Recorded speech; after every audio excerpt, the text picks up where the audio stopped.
एक छोटे से शहर में अहमद नाम का एक गरीब लेकिन नेक इंसान रहता था। अहमद बहुत ही ईमानदार और अल्लाह से डरने वाला था। वह हर नमाज पढ़ता, लोगों की मदद करता और हमेशा सच बोलता था। लेकिन उसकी जिंदगी में बहुत मुश्किलें थीं। उसका छोटा सा काम था जिससे मुश्किल से घर चलता था। एक दिन अहमद बहुत परेशान था। घर में खाने के लिए कुछ भी नहीं था। उसकी बीवी और बच्चे भूखे थे। वह दिल ही दिल में अल्लाह से दुआ कर रहा था, या अल्लाह, तू ही मेरी मदद कर सकता है। दुआ करने के बाद वह रोज़ की तरह काम की तलाश में निकल पड़ा। रास्ते में उसे एक बुजुर्ग आदमी मिला जो बहुत थका हुआ लग रहा था। बुजुर्ग ने अहमद से कहा, बेटा, मुझे बहुत भूख लगी है, क्या तुम मुझे कुछ खाने को दिला सकते हो?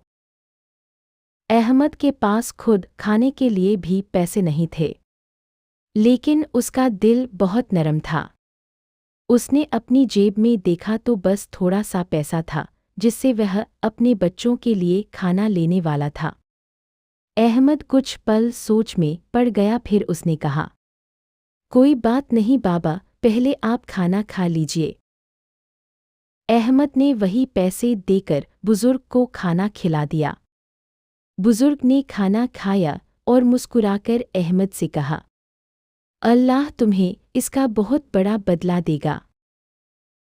अहमद घर की तरफ लौट रहा था, लेकिन उसके दिल में थोड़ी चिंता थी कि अब घर में बच्चों को क्या खिलाएगा।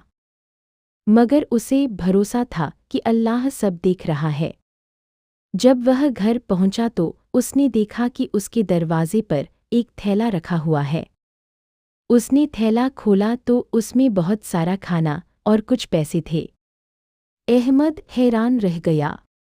उसने आसपास देखा लेकिन वहां कोई नहीं था। उसी रात अहमद ने एक सपना देखा। सपने में एक फरिश्ता आया और कहा, अहमद, आज तुमने अल्लाह की राह में एक भूखे इंसान को खाना खिलाया। वह बुजुर्ग असल में एक फरिश्ता था जिसे तुम्हारी परीक्षा लेने के लिए भेजा गया था। तुम्हारी नेकी से अल्लाह बहुत खुश हुआ, इसलिए तुम्हारी मदद की गई। अहमद की आंख खुली तो उसकी आंखों में आंसू थे। उसने तुरंत अल्लाह का शुक्र अदा किया। उस दिन के बाद अहमद का यकीन और भी मजबूत हो गया कि जो इंसान अल्लाह पर भरोसा करता है और दूसरों की मदद करता है, अल्लाह उसकी मदद के लिए अपने फरिश्ते भेज देता है।